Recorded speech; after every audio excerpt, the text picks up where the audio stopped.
The Magic Brocade. Retold by Sue Arango. Illustrated by Nancy Lane.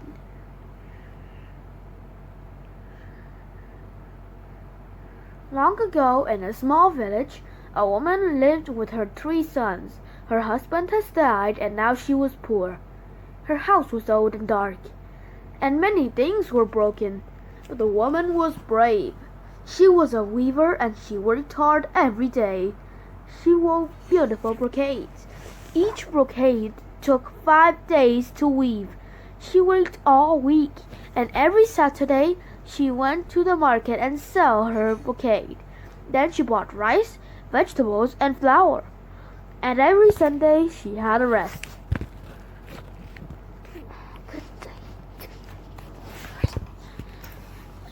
One Saturday, the woman was at the market as usual, and she saw something. It was a picture of a house, a lovely white and gold house, with a beautiful garden. And the old man was trying to sell it. "How much is this picture?" she asked him.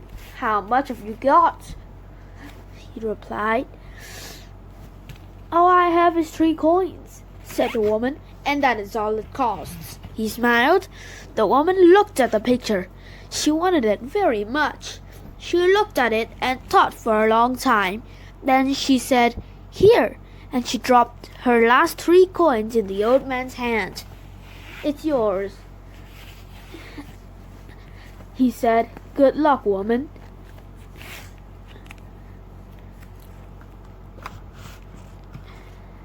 "What a lovely house," the woman's son cried. "I want to live there," said the youngest. "So do we," said his 2 older brothers. "Copy it, mother," cried the youngest. "Weave a copy. Weave it into a brocade." So the woman began to work. The next day was Sunday, and she usually rested on Sundays. But this time she worked. She worked all day. It was not easy to copy the picture. "Stop for lunch," her son said. "I can't," she replied. "I must do this right. This is going to be my best brocade."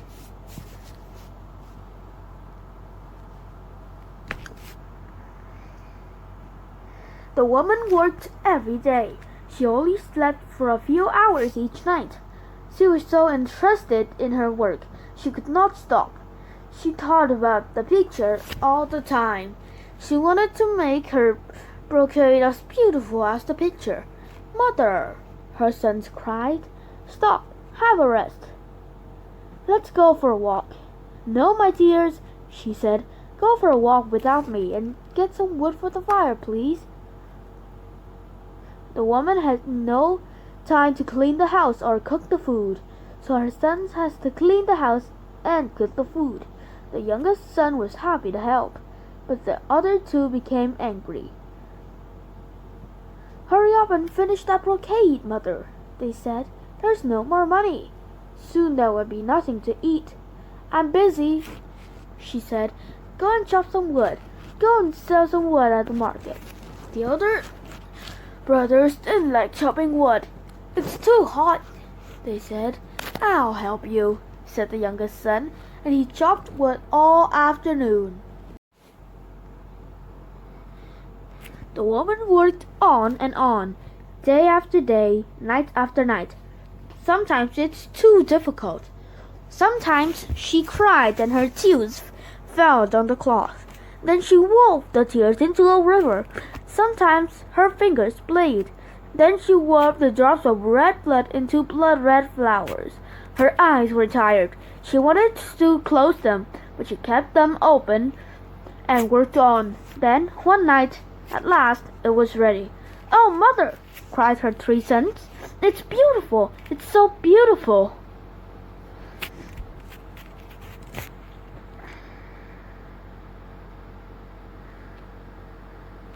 Then suddenly a wind came. It blew through the window and lifted up the brocade. "Oh!" cried the woman. "My brocade! My work!" She tried to catch it. Her sons ran out and tried to catch it too. But the wind lifted the brocade up high. It blew the brocade high into the sky, and then the wind blew away. The woman became ill. She lay in bed for many days, and she could not speak. So the youngest son made her some soup. She spoke to her softly as she drank some. "Are you feeling better?" he asked softly. "Do you like the soup?" But all she said was, "Go to the mountains, find my brocade and bring it back to me." The youngest son told his brothers, and the oldest son went off to find his mother's brocade. The oldest son walked quickly, and soon he reached the mountains. Halfway up the mountain, he saw an old woman sitting under a cherry tree. "Where are you going?" she asked. "I'm looking for my mother's brocade," he said. "Oh," she said, "the brocade. The fairies have it, the fairies of Sun Mountain. They are copying it." "Well, my mother wants to have it back," said the oldest son. "Does she? Then listen," said the old woman. "Take this hammer, knock out your 2 front teeth. Give them to the stone horse. He will eat some cherries, and then you can get on his back and ride him. You will have to ride through fire, and you will have to ride through ice."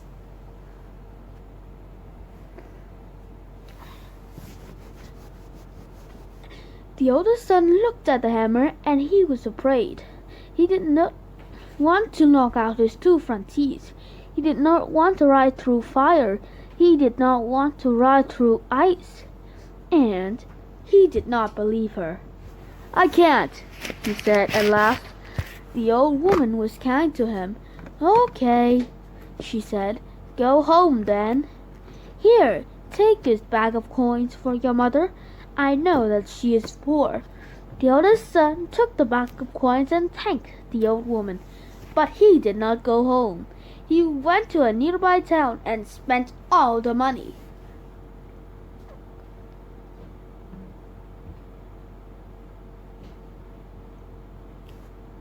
The oldest son did not come home. His mother waited, but he did not return. So the middle son went to find the brocade. He walked quickly.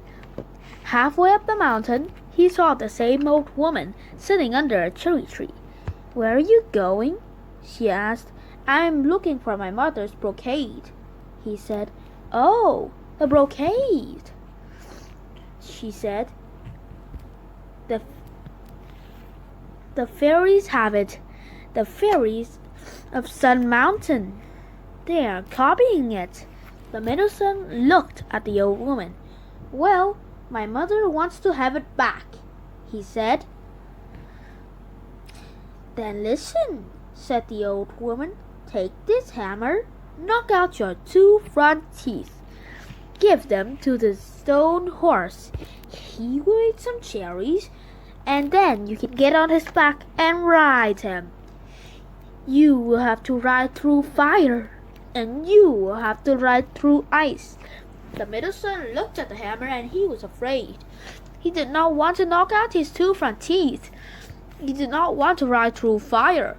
He did not want to ride through ice. And he did not believe her. "I can't," he said at last. Again, the old woman was kind.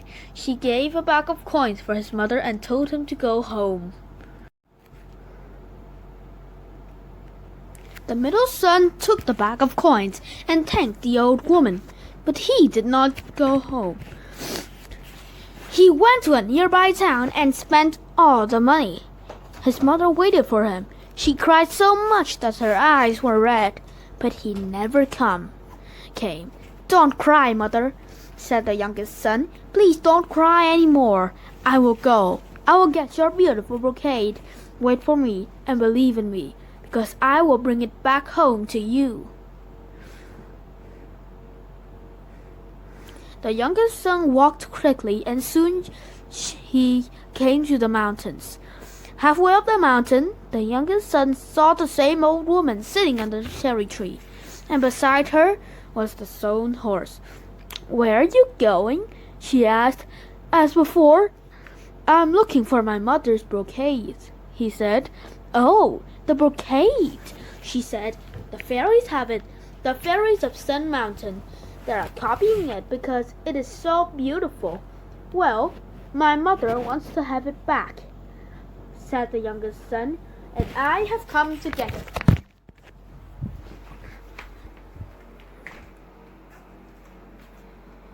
Then listen, said the old woman. Take this hammer. Knock out your 2 front teeth. Give them to the stone horse. He will eat some of these cherries, and then you can get to his back and ride him. Be brave. You will have to ride through fire, and you will have to ride through ice. The youngest son looked at the hammer. He was afraid. He did not want to knock out his 2 front teeth. He did not want to ride through fire. He did not want to ride through ice. But he believed her. Give me the hammer, he said, and he knocked out his 2 front teeth.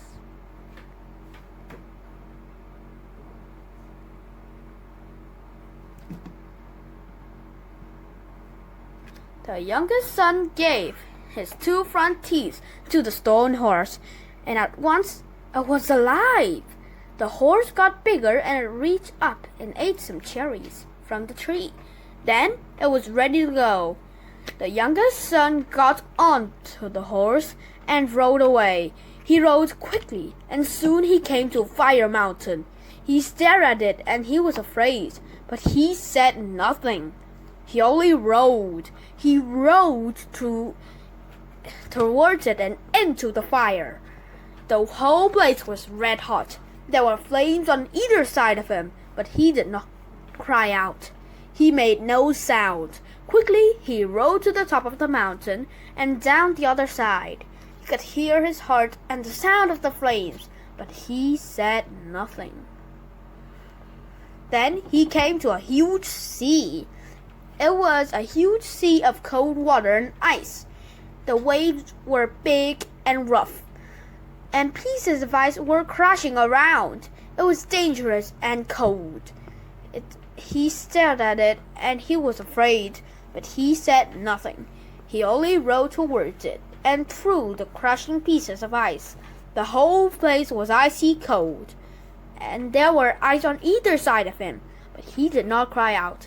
Quickly he rode through it and on out to the other side.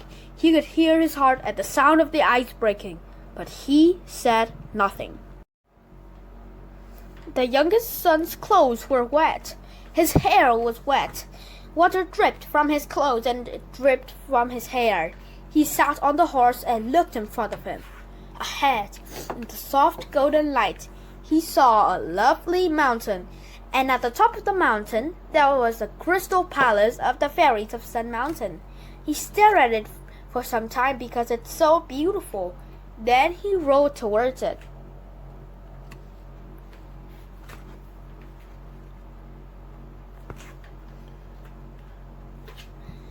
The door to the palace was open, so the youngest son walked into the main hall.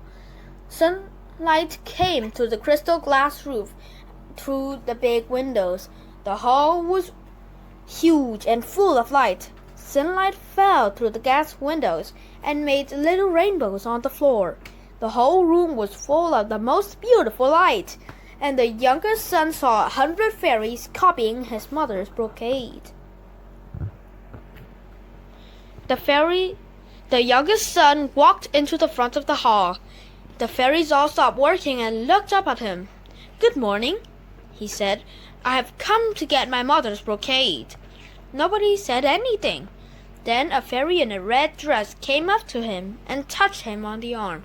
"We will soon be finished," she said softly. "Then you can take your mother's brocade back home to her. But first, go to the other room. Eat, drink, and rest yourself. We need to work a little longer.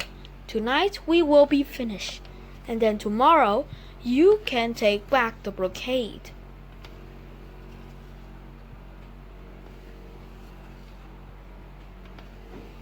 The youngest son was hungry and tired, so he thanked the fairy and went into the next room to eat and rest. There was food on the table and place where he could sleep. Through the windows he could see the sky, and it was beautiful. He lay down and stared at it for several hours. The fairies worked all day and into the evening. Stars came out in the sky and shone through the crystal glass windows. At last, youngest son's eyes closed and he fell asleep. Night came. The 100 fairies finished their work. Now there were 100 copies of the brocade. One by one, the fairies left the room. But one fairy did not leave. It was the fairy in the red dress. She did not want to leave the brocade. Then, suddenly, she thought of something. She had an idea. Quietly and carefully, she added a picture of herself to the brocade. She wove herself standing under a little tree in the garden. Now I am a part of the brocade, she thought, so the brocade and I will always be together.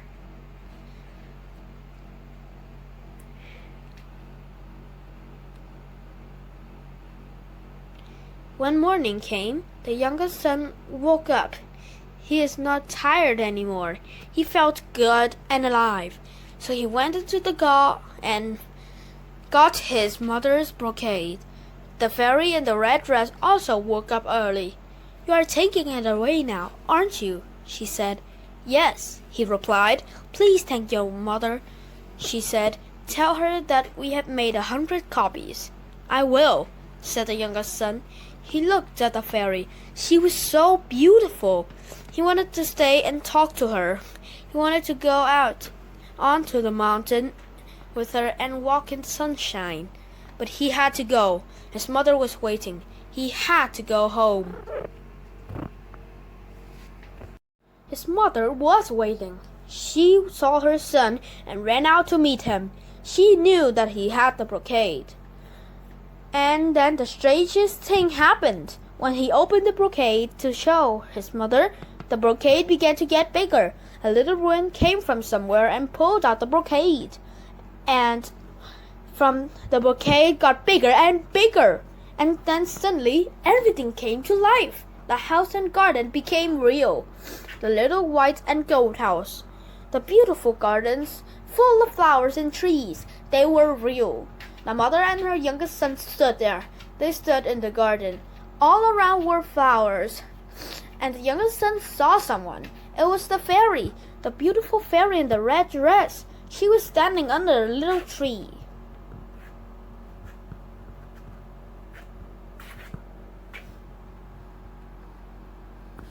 And so it was real. It was all real. The house, the flowers, the fairy, everything. The youngest son married the beautiful fairy. They all lived happily together in the white and gold house. The woman no longer wove brocades. Instead, she spent all her time growing flowers in the beautiful garden. Then, one day, 2 men came down the road. It was the 2 older brothers. All their money was gone, and they were poor and had nowhere to go. They were sorry for spending the coins and leaving their mother.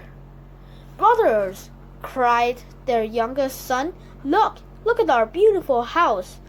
Isn't it wonderful? Brothers, come home.